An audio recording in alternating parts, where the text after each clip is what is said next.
열왕기하 23장. 요시야 왕이 유다와 예루살렘의 모든 지도자들을 불러 모으자. 그들은 제사장들과 예언자들과 유다와 예루살렘의 모든 백성들과 함께 성전으로 올라갔다. 그래서 왕은 성전에서 발견한 그 율법책을 모든 백성들에게 전부 읽어주고 성전 기둥 곁에 서서 여호와께 순종하며 마음을 다하고 정성을 다하여 그 율법책에 기록된 모든 법과 명령을 지키겠다고 여호와께 엄숙히 서약하였다. 그러자 모든 백성들도 그 서약을 지키겠다고 맹세하였다. 그런 다음 왕은 대제사장 hil기야와 그 밑에 있는 다른 제사장들과 성전 문지기들에게 바알과 아세라 여신과 해와 달과 별들을 숭배하는데 사용된 모든 기구를 성전에서 끄집어내라고 명령하였다. 그리고 왕은 그 모든 것을 예루살렘 성 밖에 있는 기드론 골짜기에서 불태우고 그 재를 베델로 가져가게 하였다. 그는 또 유다 왕들이 유다 전역과 예루살렘 일대에 지어놓은 산당에서 분향하도록 세운 제사장들을 제거하고 또 바알과 해와 달과 별들에게 분향하는 사람들을 모조리 죽였다. 그리고 그는 아세라 여신상을 끌어내어 기드론 골짜기로 가지고 거기서 불태우고 그것을 빻아서 가루로 만들어 그 재를 공동 묘지에 뿌렸다. 그는 또 성전 안에 있는 남창들의 숙소를 헐어버렸는데 이곳은 여자들이 아세라 여신을 위해 휘장을 짜는 곳이기도 하였다. 그리고 그는 유다의 여러 성에 사는 모든 제사장들을 예루살렘으로 불러들이고 그들이 분향하던 산당을 개바해서 브엘세바에 이르기까지 더럽혔으며 예루살렘의 성주 여호수아가 성문 왼편에 지어놓은 산당들을 헐어버렸다. 그러나 이 산당 제사장들은 예루살렘 성전에서 섬기는 일은 할 수가 없었고 단지 동료 제사장들과 함께 누룩 넣지 않은 빵을 먹을 수 있을 뿐이었다.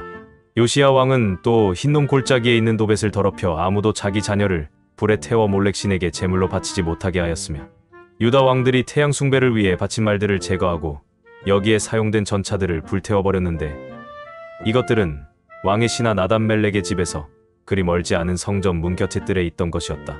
그리고 그는 유다 왕들이 아하스 왕의 숙소 옥상에 지어놓은 단들과 므낫세 왕이 성전의 두 뜰에 세운 단들을 헐고 그것을 빻아 그 가루를 기드론 골짜기에 뿌렸다. 그는 또 솔로몬 왕이 시돈의 여신 아스타롯과 모압의 신 그모스와 암몬의 신 밀곰을 숭배하기 위해 예루살렘 동쪽 감람산에 세운 산당을 더럽히고 또 돌기둥의 우상을 깨뜨리며 아세라 여신상을 찍고 그 우상들이 있던 곳에 사람의 해골을 채웠다. 그리고 요시야 왕은 이스라엘 백성을 범죄하게 한 느밧의 아들 여로보암이 베델에 세운 단과 산당을 헐고 그것을 빻아 가루로 만들며 아세라 여신상을 불태워버렸다. 그런 다음 그는 사방을 둘러보다가 산당에 있는 무덤들을 보고 그 해골을 끄집어내어 단 위에서 불살라 그 단을 더럽혔다. 이것은 여호와께서 오래전에 그의 예언자를 통하여 말씀하신 예언이 그대로 이루어진 것이다. 그러고서 왕은 저기 보이는 저 무덤이 누구의 것이냐? 하고 물었다. 그러자 베델 사람들은 유다에서 온 예언자의 무덤입니다. 그는 조금 전에 왕이 이단에 행하신 바로 그 일을 예언한 사람입니다. 하고 대답하였다. 그때 왕이 저 무덤은 그대로 두고 그 뼈를 옮기지 말아라 하자 사람들은 그 예언자의 뼈와 사마리아에서 온 예언자의 뼈는 옮기지 않고 그대로 두었다. 그는 또 이스라엘 왕들이 모든 이스라엘 성에 세워 여호와를 노하게 한 산당을 헐고 그 단들도 베델에서 했던 것처럼 빻아서 가루로 만들어버렸다. 그리고 그는 산당 제사장들을 그들의 단에서 모두 죽이고 그 뼈를 단 위에서 불태운 다음 예루살렘으로 돌아왔다. 요시야 왕은 백성들에게 그 율법책에 기록된 그대로 그들의 하나님 여호와를 위해 유월절을 지키라고 명령하였다. 사사들이 나라를 다스리던 시대부터 지금까지 이스라엘과 유다 왕들은 이런 유월절을 지킨 일이 없었는데 요시야 왕 18년에 예루살렘에서 그런 유월절을 지켰다. 또 요시야 왕은 대제사장 hil기야가 성전에서 발견한 그 율법책에 기록된 말씀을 실천하려고 예루살렘과 그 밖의 유다 모든 지역에서 영매와 점쟁이와 가적, 신드라빔과 우상과 우상 숭배에 사용된 모든 기구를 다 없애버렸다. 이처럼 요시야 왕과 같이 마음과 정성과 힘을 다하여 여호와를 섬기고 모세의 모든 율법을 철저하게 지킨 왕은 요시야 왕 이전에도 없었고 그 이후에도 없었다. 그러나 여호와께서는 므낫세가 행한 모든 악 때문에 유다에 대한 분노를 돌이키지 않으시고 이렇게 말씀하셨다. 내가 이스라엘을 없애버린 것처럼 유다도 내 앞에서 없애버릴 것이며 내가 택한 예루살렘 성과 내가 경배를 받을 곳이라고 말한 이 성전을 버릴 것이다. 그 밖에 요시야 왕이 행한 모든 일과 업적은 유다 왕들의 역사책에 기록되어 있다. 요시야가 왕으로 있을 당시 이집트의 느고 왕이 아시리아 왕을 치려고 군대를 이끌고 유프라테스 강으로 갔는데, 이때 요시야 왕은 무깃도에서 이집트군을 막으려다가 느고에게 죽음을 당했다. 그래서 그의 신하들은 왕의 시체를 전차에 싣고 예루살렘으로 돌아와 그의 묘에 장사하였다. 그러고서 유다 백성들은 그의 아들 여호아하스에게 기름을 붓고 그를 새 왕으로 세웠다. 여호아하스는 23세에 왕위에 올라 예루살렘에서 석 달을 통치하였다. 그리고 그의 어머니는 림나 사람 예레미야의 딸인 하무달이었다. 그는 자기 조상들의 더러운 행위를 본받아 여호와께서 보시기에 악을 행하였다. 이때 이집트의 느고 왕이 그를 잡아 하마 땅에 있는 리블라에 가두고 예루살렘에서 통치하지 못하도록 하였다. 그리고 그는 유다에 은 3,400kg과 금 34kg을 조공으로 바치게 하였으며, 요시야의 다른 아들인 엘리야김을 그의 아버지 요시야 대신 유다 왕으로 세우고 그 이름을 여호야김으로 고쳤다. 그리고 여호아하스는 느고 왕에 의해서 이집트로 끌려가 거기서 죽었다. 여호야김은 이집트 왕이 요구한 조공을 바치기 위해서 백성들에게 생활 정도에 따라 세금을 부과하였다. 여호야김은 25세에 왕위에 올라 예루살렘에서 11년을 통치하였다. 그리고 그의 어머니는 루마 사람 부다야의 딸인 스비다였다. 그는 그 조상들의 모든 악한 일을 본받아 여호와께서 보시기에 악을 행하였다. 기브리서 5장. 대제사장은 사람들 가운데서 뽑혀 그들을 대표하여 하나님을 섬기는 일을 맡고 있습니다. 그래서 그는 예물과 속죄의 제사를 드립니다. 그가 무식하고 잘못에 빠진 사람을 너그럽게 대할 수 있는 것은 자기도 연약하기 짝이 없기 때문입니다. 그래서 대제사장은 백성의 죄를 위해 제사를 드리는 것과 마찬가지로 자기 죄를 위해서도 제사를 드려야 합니다. 이 영광스러운 직분은 자기 스스로 얻는 것이 아니라 아론처럼 하나님의 부르심을 받아야만 얻을 수 있습니다. 이와 같이 그리스도께서도 대제사장의 영광스러운 직분을 스스로 얻으신 것이 아닙니다. 하나님은 그에게 너는 내 아들이다, 오늘 내가 너를 낳았다 하셨고, 또 다른 곳에서 너는 멜기세덱의 계열에 속한 영원한 대제사장이다 라고 말씀하셨습니다. 예수님은 세상에 계실 때 자기를 죽음에서 구원해 주실 분에게 크게 부르짖으며 눈물로 기도와 소원을 올렸고 경건한 복종으로 하나님의 응답을 받으셨습니다. 예수님은 하나님의 아들이셨으나 몸소 여러 가지 고난을 통해 순종을 배워서 완전하게 되셨고, 자기에게 순종하는 모든 사람들에게 영원한 구원의 근원이 되셨으며, 하나님에게서 멜기세덱의 계열에 속한 대제사장이란 말을 들었습니다. 멜기세덱에 대해서는 할 말이 많으나 여러분이 깨닫는 것이 둔하기 때문에 설명하기 어렵습니다. 사실 여러분은 지금쯤 선생이 되었어야 할 터인데도 오히려 하나님의 말씀에 대한 기초적인 원리를 다시 배워야 할 형편에 있습니다. 그래서 여러분은 단단한 음식을 먹지 못하고 젖을 먹어야 할 사람이 되었습니다. 젖을 먹는 사람은 아직도 어린아이라서 의의 말씀에 익숙지 못합니다. 그러나 어른이 되면 단단한 음식도 먹게 됩니다.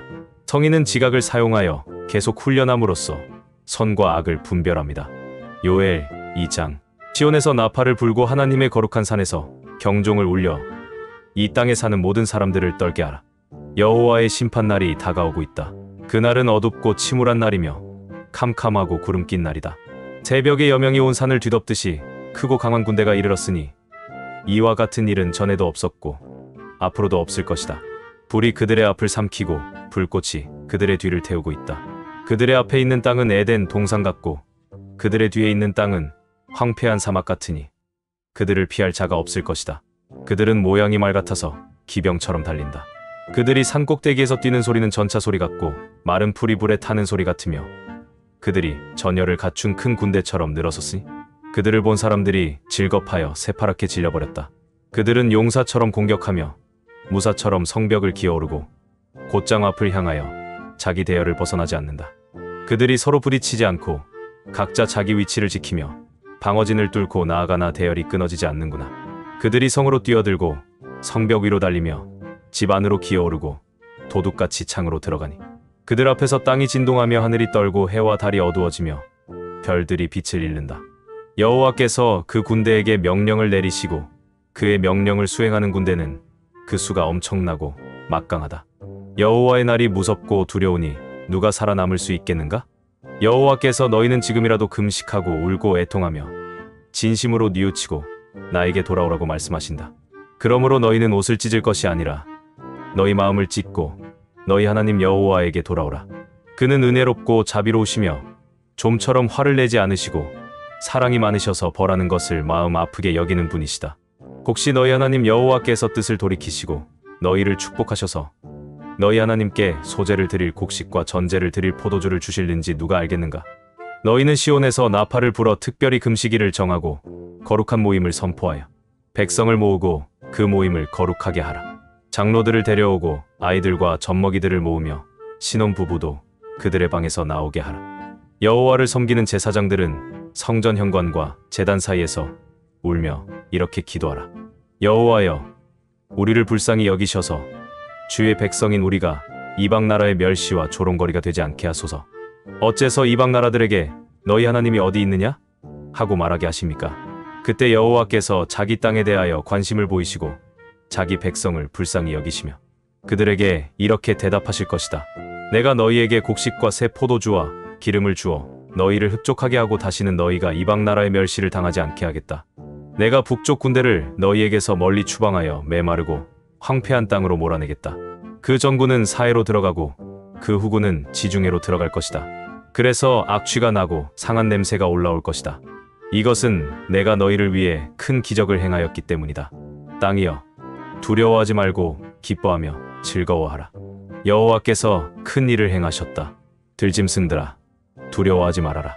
메마른 들판이 다시 푸르게 되고 나무가 열매를 맺으며 무화과나무와 포도나무가 다시 무성해질 것이다. 시온의 백성들아, 너희는 너희 하나님 여호와께서 너희를 위해 행하신 일을 보고 기뻐하며 즐거워하라. 그가 너희를 용서한 표로 비를 주실 것이니 이전처럼 봄비와 가을비를 너희에게 내려주실 것이다. 그래서 타작마당에는 곡식이 가득하고 독에는 새 포도주와 기름이 넘칠 것이다. 여호와께서 말씀하신다. 내가 전에 너희에게 보낸 큰 군대 곧 메뚜기와 느치와 황충과 팥중이가 먹은 것만큼 너희에게 갚아주겠다. 너희는 배부를 때까지 실컷 먹고 너희를 위해 놀라운 일을 행한 너희 하나님 나 여호와의 이름을 찬양할 것이며 다시는 수치를 당하지 않을 것이다. 그때 너희는 내가 이스라엘 백성 가운데 있으며 나만이 너희 하나님 여호와임을 알게 될 것이다. 그리고 너희가 다시는 수치를 당하지 않을 것이다. 그 후에 내가 성령을 모든 사람에게 부어주겠다. 너희 자녀들은 예언할 것이며 너희 노인들은 꿈을 꾸고 너희 청년들은 환상을 볼 것이다. 그때에 내가 또 나의 남녀종들에게 성령을 부어줄 것이며 내가 하늘과 땅에 이상한 징조를 보여줄 것이니 곧 피와 불과 연기 기둥이다. 나 여호와의 크고 두려운 날이 오기 전에 해가 어두워지고 달이 핏빛으로 변할 것이다. 누구든지 나 여호와의 이름을 부르는 사람은 구원을 받을 것이다. 내가 말한 대로 시온 산과 예루살렘에서 피할 자가 있을 것이며 살아남은 사람 중에 나의 부름을 받을 자가 있을 것이다. 시편 142편. 내가 여호와께 큰 소리로 부르짖고 간구합니다. 내가 억울한 사정을 주 앞에 털어놓고 나의 모든 어려움을 주께 말합니다. 내가 이처럼 위축되어 절망하고 있을 때 나의 갈 길을 아시는 분은 주밖에 없습니다. 내 원수들이 나를 잡으려고 덫을 놓았습니다. 내 오른편을 살펴보소서. 나를 돕거나 보호하는 자도 없고 나를 보살펴주는 자도 없습니다. 여호와여, 내가 주께 부르짖습니다. 주는 나의 피난처이시며 내가 이 세상에서 필요로 하는 전체입니다. 나의 부르짖음을 들으소서. 내가 말할 수 없는 어려움에 처해 있습니다. 추격하는 자들에게서 나를 구하소서. 그들은 나보다 강합니다. 내 영혼을 감옥에서 끌어내어 주의 이름을 찬양하게 하소서. 주께서 나에게 은혜를 베푸실 것이므로 의로운 자들이 내 주변에 모여들 것입니다.